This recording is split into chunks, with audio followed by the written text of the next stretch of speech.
Mavrika, welcome, Merry Meet. I'm Phoenix Aurora, and this is going to be a free reading for one of my followers, Jerry. And I'm doing this intro basically just in case he does give me permission to go ahead and share this to my YouTube channel. But hi, Jerry. I'm sorry it's taking me so long to do this video for you, and I'm also incredibly sorry that the original video that I made for you I somehow deleted or lost in my files or something on my computer. I don't know what's going on, but I mean, I had the video done. I was in the process of editing it, and I just went to back to my computer, and it was like gone. I don't know what happened. I don't know if maybe one of my kids or my husband went to go use the computer and was like, oh, she's done with this, and but I can't find the original file either, and I had already moved it from my phone onto the computer, so I can't get it from my phone. I'm going to try and see if I can't recover the file on my computer somehow. I am pretty tech savvy, so I might be able to figure it out, but just in case, I am doing this reading for you because you asked me 3 pretty specific questions. I basically did a 3-card spread, and what I'm doing is each card is going to be the answer to that specific question you asked me. The first card that I got is the answer for your first question, which was, am I called to be a medium?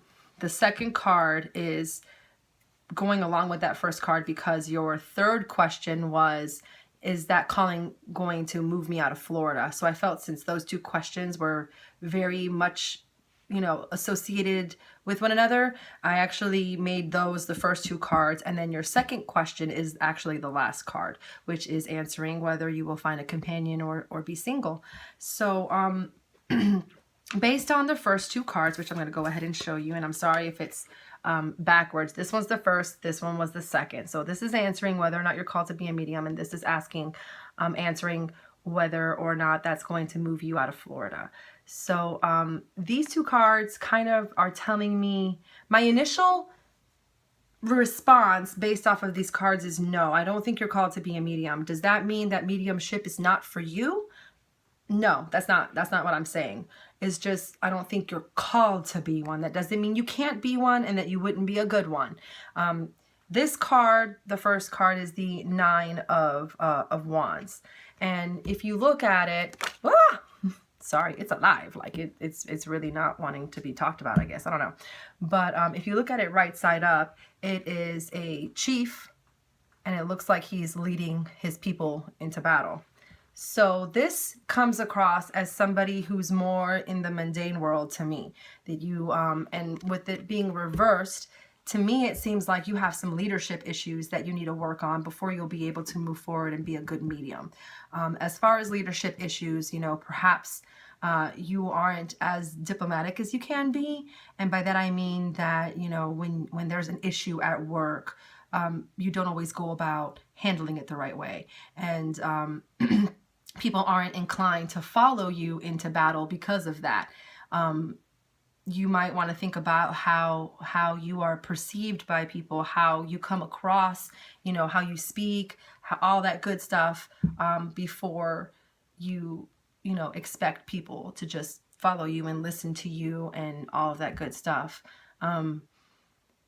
That's basically what I'm getting from here, is that you, for whatever reason, you're not the kind of person people are inclined to follow into battle, to just, there's something missing, something that you need to work on in the mundane world before you can get to that next level. That's what this card is kind of telling me. And then this card, the 5 of Swords, Swords is about your mentality. So I feel like it kind of goes along with this, is, you got to get your head right, before you can move forward. The white buffalo is very much associated with spirit. So it could, and buffalo are nomadic. Indigenous people are nomadic. They would actually move with the herds and everything so that they could continue to feed their people. And they use the whole buffalo. It's not just like, okay, we're going to kill it, we're going to eat, and we're going to cast up everything else. They used every part of the buffalo because you don't kill for no reason, or just for you don't want this creature to have died in vain, basically. So you use every part of that creature. There's, you know, the parts that you use for food. There's the parts that you use for clothing, for weaponry, for your home, all that kind of stuff.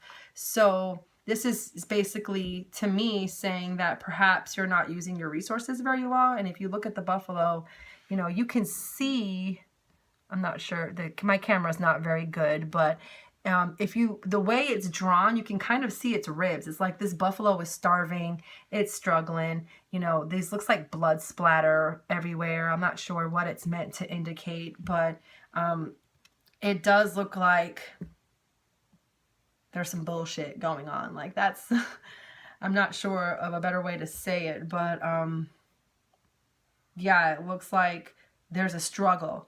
And that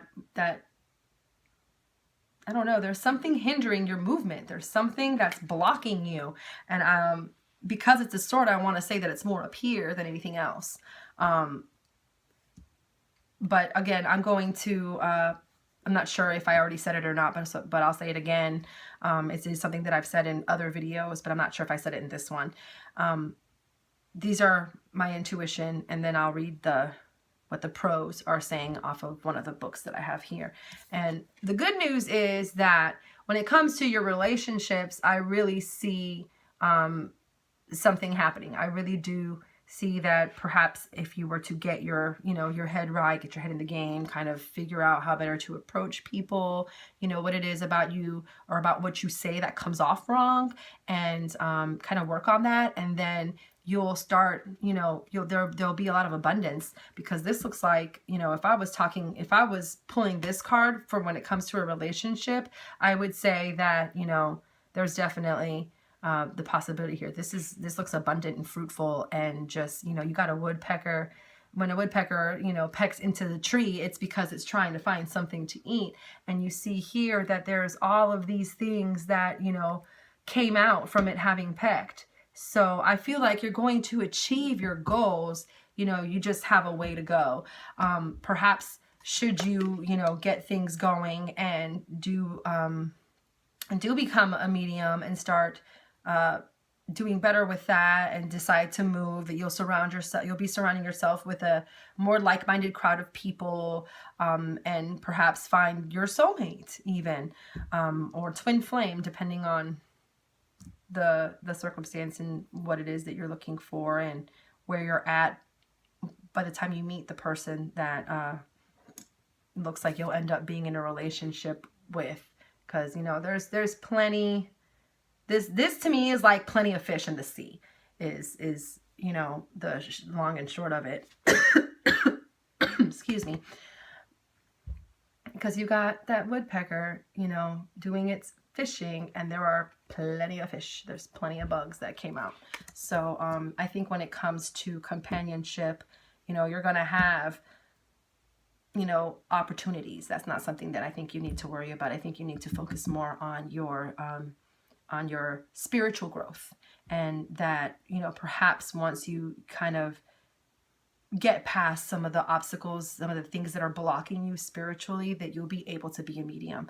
But as of right now, as it stands, it doesn't look like you're in a position to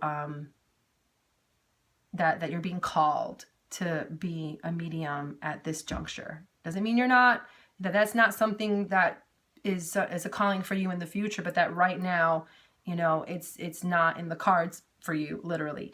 But let me read out of my book, which is usually what I do after I kind of go off my intuition, because I don't have any of the meanings of these cards memorized.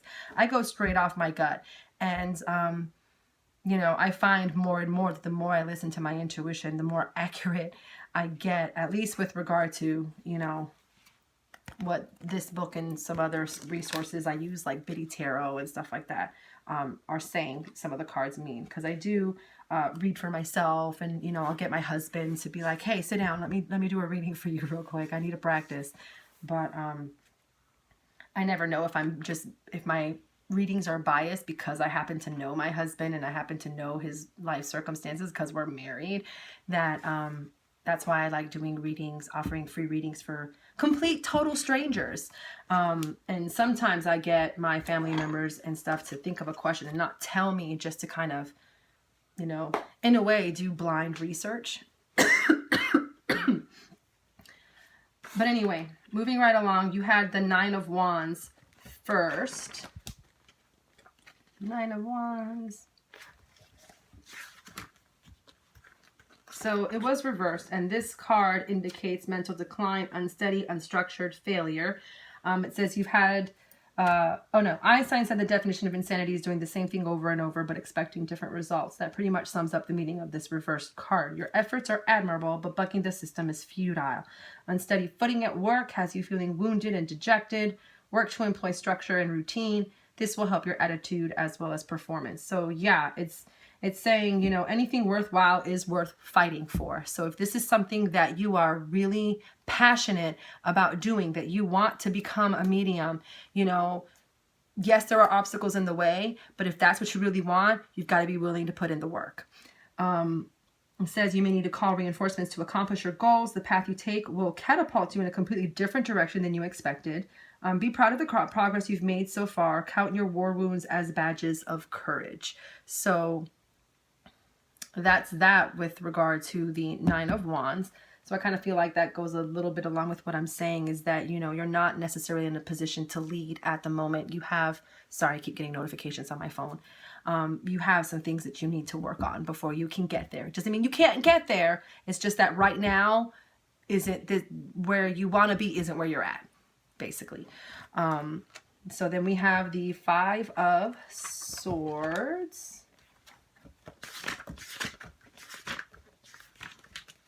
And this one is trickery, selfishness, disagreement, and entitlement. So it's saying that there's no shortage of disagreements in your life, but you choose to take, oh no, that's the reverse version. Sorry, I'm reading the wrong one because it was actually upwards, not reversed. It says you feel like you are entitled to have what you want. Friends and loved ones try to reason with you, but you're not listening. You're convinced you know all the answers and deserve the best, which may be true, but you're going about getting your needs met in the wrong way. So yeah, that kind of ties into what I was saying about reevaluating the way you talk to people or come off to people, because it's not necessarily what you say, it's also how you say it. So it seems like, and with regard to career, you may deserve advancement in your job, but being boastful makes your superiors think twice about giving you a chance of promotion. So yeah, be aware of the vibe you give off. It looks like I said, you have some things to work on, like perhaps, you know, I'm not saying that you need to be the kind of person that has to walk on eggshells around people, but, you know, you do have to be more diplomatic, is basically what I'm getting here. You may be the best and people may look up to you, but gloating about it isn't winning you any friends. People need you, but you need them just as much. Don't let your ego cloud your judgment and make you crazy. Sharing your knowledge and resources does not diminish your power. So yeah, this is basically saying that you need to be willing to accept help, you know, when it's offered or when it's available. You need to be willing to let go of control. You know, I know the saying, and I live off of it by myself, so I can totally empathize with you here when it comes to, you know, if you want something done right, you need to do it yourself. I totally get that. I am that kind of person too.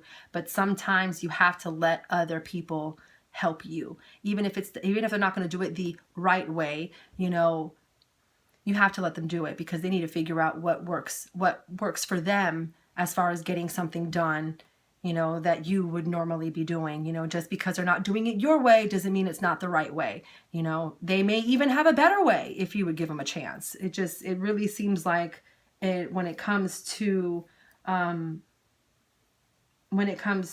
certain things, and this is also obviously more focused on like work and mediumship and that kind of, not necessarily career if you were trying to make money off of it, but that kind of path. It looks like you have to stop and just really think and be willing to let go of ego a little bit. You know, you're an intelligent person, so you're used to always being right, but that doesn't mean you are always right, if that makes any sense. But yeah, and then when it comes to your relationship, you had the Six of Cups, which I think is a very positive, very innocent, very like, you know, comfort type, homey card. They're the sharing and giving and all of that, which kind of ties into these first two cards, which is that, you know, perhaps you need to be willing to give more of yourself and let go of more to be able to get where you want to go. So let me just read you specifically what it says in the book. It says, you find yourself reminiscing and feeling wistful about the past. You want to simplify your life. Service to others and volunteer work is a keen interest. Beautifying your environment is a priority. Children bring joy and innocence to your life. It's been said you can never go home again. In a sense, that's true, but you can take the treasures of the past and savor them in the present. Sharing memories with friends and family can recapture better days. Take an active, positive role in the community as a way to honor old-fashioned values. Giving and sharing beauty with the world opens your heart so beauty can flow back to you. And career is focused on giving back and helping people. Your work is a positive influence with far-reaching effects. And with love, thinking about a past love brings sweet memories. You desire to recapture youthful romance. You know, that the card is very much a card of nostalgia and simplicity, of giving, of innocence. Basically, like I said before, I read that out of the book. So it really seems like, just to recap, that no, you're not being called to be a medium right now. That doesn't mean you're not being, that you wouldn't be called to be a medium later, but at this point in time, it looks like you have some things in the mundane world that you need to work on before you can get to that next level that you are trying to achieve. You know, you need to just stop, take a step back, reevaluate, listen to what other people have to say, because you may be too close to a situation to be able to look at it objectively. Whereas, you know, people around you are trying to tell you and you're just kind of like, yeah, whatever, you don't know what you're talking about. And you may even say that to me, but hopefully, this is kind of one of those things where you get to the point where you're just like, okay, I can't ignore a crowd. Enough people have been telling me the same thing that I need to really think about it. I really need to stop and think about it and reevaluate what I'm doing, where I'm coming from, and all of that.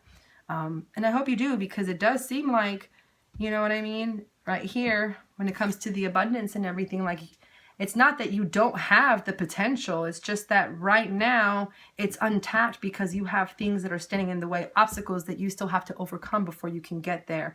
And I can, again, I can empathize with that, because I've been trying to get closer to spirit and everything. And it's been a very slow process for me. And, you know, nevertheless, you got to keep on trucking, even if things aren't necessarily going the way you want them to go or as fast as you want them to go. And, you know, you happen to be an impatient person like this girl here, and a stubborn person like this girl here. So I'm not saying this to you coming from a place of judgment or to you know, to get down on you. It's simply to be honest, and that's what Spirit has guided me to say. So hopefully it's helpful, hopefully it was worth your while, and hopefully I can find the other video, so then you get 2 videos and it really makes it worth the wait for me to have read these cards for you. But that being said, I'm actually late for work, because between dropping my kids off and going to work is the only time I really have free until after the kids go to bed. And 9 times out of 10, I'm like falling asleep within the first 10 minutes of them all going to bed. So, you know, it is what it is. And I do love the direction that my life has been going in, but it has made things a little bit more hectic. It has made it so where I don't have as much free time, which can be a good thing. You know, I think I had a little bit too much free time before I started working at this new job, and I really do love who I work for and everything, so I can't complain. And yeah, if you need me to clarify anything, if you would like for me to do another read or anything like that, feel free to just hit me up. I have no problem, you know, trying to help guide you to the best of my ability, because I'm not where I need to be yet either. So like I said, I'm not coming from a place of judgment or like, I know better than you, holier than thou, any of that shit. I'm not, at least I'm not trying to. But yeah, I hope you have a good one and that this was helpful. And Sin Wakakona. Many blessings. Bye.